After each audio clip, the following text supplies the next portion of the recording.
Good morning, everyone. We all know that whenever we have bread on the table, especially Shabbos, but even during the week, we always dip our bread in salt. Why is it that we always dip our bread in salt? It's all based on this week's Torah portion. And when it talks about the korbanot, the sacrifices in the temple, the Torah tells us in this week's parsha, Kol korban minchatcha b'melach timlach, that all of the sacrifices always have to be brought with salt. Upon all of your sacrifices, you should bring salt. So the altar always has salt on it. So to remind ourselves that today, when we eat at our table is the altar of our home, that our food should be eaten properly for the sake of heaven, like an offering to God. Therefore, the dipping the bread in the salt reminds us that our table is a holy altar and an offering to Hashem. But then the question becomes, why was there salt on the altar? We have salt on our table to remember the salt on the altar, but why was there salt on the altar in the first place?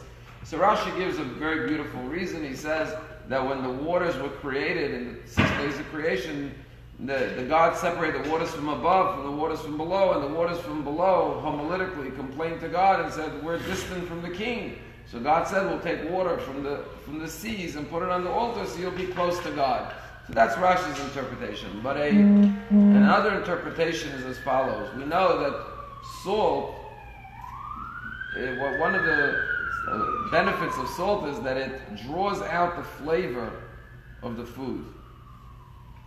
Whatever flavors are in the food are drawn out with the salt. And so salt represents the idea that when we bring offerings to God, God is only looking for us to bring out what we have within ourselves, meaning to draw forth our own potential. You know, they told a story in Russia, they were asking somebody if he was a loyal communist. So they said, if you had 2 houses, would you give it to the Russian government? He said, absolutely. He said, if you had 2 cars, would you give it to the Russian government? Yes. If you had 2 chickens, would you give it to the Russian government? He says, no. He said, 2 houses you would give, 2 cars you would give, and 2 chickens you won't give. He says, 2 chickens I actually have. And it's easy to sacrifice things you don't have. I'll give this to God, but what you have within yourself, do you give that? And everyone has their abilities and their potential, and what God wants us to do is offer up what we have within ourselves.